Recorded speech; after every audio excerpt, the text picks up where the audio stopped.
final tutuşu. Afyon Aşık Elli Türkmenistan.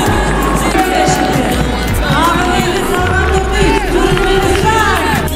Çölüm var, kızıl yaşın gülüm var, met kahraman ilim var, şiir cavanı vatanım. Ayak basın yerinde, yok düşman sayısı, adaleti yerinde, gördü yetim nalası, ağzından sulaydı, yer Türkmen sarısı, verir canı hepinle, vurdu eter tarihi, erkek adı gelse ara, Oğuz Han'ın adı var, namus için yürek veren, gözlerine zadı var, at üstünü ezip yören, gayratlı yaş özüm yören, yiğitlerin cenk hakkına atlı dağı döküp yören, işbadına yanıp gören, ok düşmanı atıp ölen, ciger varı yakıp yören, bir Türkmenin yadı var, pehlivandır, bolsa basan ayak yere, lelelerin yad bulup gitmesin.